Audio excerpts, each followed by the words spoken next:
ಟಿವಿ20 ಕನ್ನಡ ವಾಹಿನಿಗೆ ಸ್ವಾಗತ.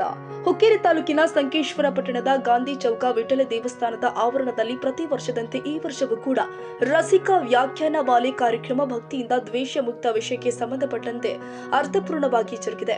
ಪ್ರಾರಂಭದಲ್ಲಿ ಸಂಕೇಶ್ವರ ನಗರದಲ್ಲಿ ನಿಧನ ಹೊಂದಿರುವ ರಸಿಕಾ ವ್ಯಾಖ್ಯಾನ ಮಾಲೆಯ ಸಂಕೇಶ್ವರ ನಗರದ ರಸಿಕರಿಗೆ ಮತ್ತು ಹಿರಿಯರಿಗೆ ಶ್ರದ್ಧಾಂಜಲಿ ವಹಿಸಿ ಬಳಿಕ ಸಸಿಗೆ ನೀರು ಹಾಕುವುದರ ಮೂಲಕ ಕಾರ್ಯಕ್ರಮಕ್ಕೆ ಚಾಲನೆ ಕೊಟ್ಟಿದ್ದಾರೆ.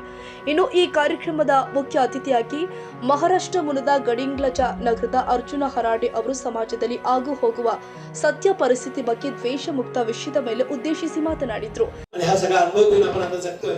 तर हा कधी काळ आपल्या पाठी येणार येऊच नाही असं म्हणणार नाही आपण, कारण का जो जन्माला आले तो मरणार हे निश्चित आहे.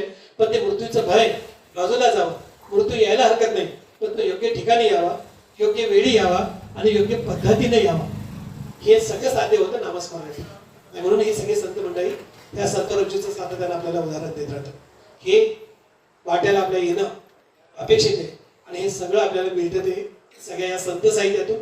संतांची मागणी इतकीच पवित्र होती आणि म्हणून मग ज्ञानेश्वर माऊलींच्या बाबतीतला हा सगळा दृष्टांत सांगत असताना आणखीन एक दृष्टांत त्यांच्या बाबतीतला सांगावासा वाटतो की मग ह्या सगळ्यांचा जन्म झाल्यानंतर ते आपल्या मुलांच्या वाट्याला आम्ही जे भोगले ते येऊ नये म्हणून आपल्या देहाचा त्याग करण्याच्या निमित्ताने ते निघून जातात. तेव्हा तिथे गहिनीनाथ भेटतात आणि म्हणतात की रुक्मिणी, तुम्ही कदाचित तुमच्या मुलांना ओळखलेलं दिसत नाही, कारण तुमचा निवृत्ती म्हणजे शिवाचा अवतार आहे, ज्ञानेश्वर माऊली म्हणजे विष्णूचा अवतार आहे आणि सोपान म्हणजे विष्णूचा अवतार आहे, ब्रह्माचा अवतार आहे आणि मुक्ताई ही सर्वांच्या कल्याणासाठी जन्म घेतलेली आहे.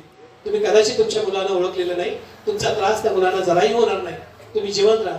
पण त्या मुलाला आईला वाटतं की माझ्या मुलाला याच्या पुढे त्रास झाला नाही पाहिजे म्हणून आपला देह त्याग करतात. निवृत्तींच्या हे सगळं लक्षात येतं. सोपान देव, निवृत्ती आणि मग मुक्ताई ज्ञानेश्वरांना हे सगळे समजावून सांगतात. पण हे संन्यासाची मुलं म्हणून परत हिरवले जातातच. आणि मग असं वाटतं की आई बाबा नाही आहेत तर आपण आपेगावला जावं. आपेगावला जातात आणि मग खूप दिवसांनी आपल्या आजोळची आठवण येते. म्हणून ज्ञानेश्वर माऊलीला मुक्ताई आणि सोपान देव म्हणतात की मामाची आठवण येते, आजीची आठवण येते, आपण एकदा आळंदीला जाऊन येऊ. आणि मग दारात येऊन हाक मारतात मामा. तेव्हा मामी आतूनच आवाज देते, थांबा तिथेच, आतमध्ये येऊ नका, आजी अंथरुणाला ठेवू नये. आणि जर तुम्ही आतमध्ये आलात आणि आजीला जर पाहिलात आणि तिला जर स्पर्श केलात तर तिला उचलायलाही कोणी यायचं नाही. तेव्हा घराच्या आतमध्ये येऊ नका. तेव्हा मुक्ताई अगदी आवर्जून मामाला सांगते की मामा, अरे तहान लागली आहे, इतक्या लांबून चालत चालत आलेली आहे, थोडं पाणी तरी पाज. तेव्हा मामा पाणी न पाजता पखाल्याला बोलावतो, मोठ आणि दोर हातामध्ये देतो. पखाल्याला सांगतो की त्यांना मोठीचं पाणी घे आणि त्यांना पाणी पाज. ಇನ್ನು ಈ ಕಾರ್ಯಕ್ರಮದ ಸೂತ್ರ ಸಂಚಾಲನ ಸುಮನಾ ಜಾಧವ್ ಅವರು ನಡೆಸಿಕೊಟ್ಟಿದ್ದಾರೆ. ಅತಿಥಿಗಳ ಪರಿಚಯ ಭಾಷಣ ಶಿಕ್ಷಕಿ ಶಶಿಕಲಾ ಮೊರೆ ಮತ್ತು ಬಂದ ಅತಿಥಿಗಳ ಮತ್ತು ರಸಿಕ ಭಕ್ತರಿಗೆ ಸಾಗರ ಮಾನೆ ಅವರು ಕೃತಜ್ಞತೆಯನ್ನ ಸಲ್ಲಿಸಿದ್ರು.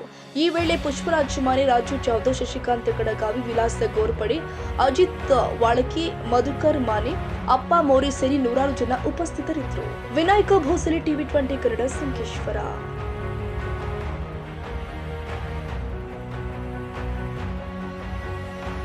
ಕನ್ನಡಿಗರ ಮೆಚ್ಚಿನ ನಿಮ್ಮ ಟಿವಿ20 ಕನ್ನಡ ವಾಹಿನಿ ಇದೀಗ ಟಿವಿಯಲ್ಲಿ ಲಭ್ಯ. ಕರ್ನಾಟಕ ಮತ್ತು ದೇಶ ವಿದೇಶದ 360 ಡಿಗ್ರಿ ಸುದ್ದಿ ವಿವರವನ್ನ ಪಡೆಯುವುದಕ್ಕೆ ಟಿವಿ20 ವಾಹಿನಿಯನ್ನು ಲೈಕ್ ಮಾಡಿ, ವಿಡಿಯೋಗಳನ್ನು ಶೇರ್ ಮಾಡಿ, ಕಮೆಂಟ್ ಮಾಡಿ, ಸಬ್ಸ್ಕ್ರೈಬ್ ಮಾಡಿ. HCN ಕೇಬಲ್ 842 ನಂಬರ್ನಲ್ಲಿ ಹುಕ್ಕೇರಿ ತಾಲೂಕು ಹಾಗೂ ಸಂಕೇಶ್ವರದ ಸುತ್ತಮುತ್ತಲಿನ ಹಳ್ಳಿಗಳಲ್ಲಿ ಲಭ್ಯ. PCN ಕೇಬಲ್ 129 ನಂಬರ್ನಲ್ಲಿ ಹಾರುಗೆರೆ ಸುತ್ತಮುತ್ತಲಿನ ಹಳ್ಳಿಗಳಲ್ಲಿ ಲಭ್ಯ. ರಾಯಬಾಗ್ ಡಿಜಿಟಲ್ ಚಾನೆಲ್ ಕೇಬಲ್ 80ನೇ ನಂಬರ್ನಲ್ಲಿ ರಾಯಬಾಗ ತಾಲೂಕಿನ ಸುತ್ತಮುತ್ತಲಿನ ಹಳ್ಳಿಗಳಲ್ಲಿ ಲಭ್ಯ.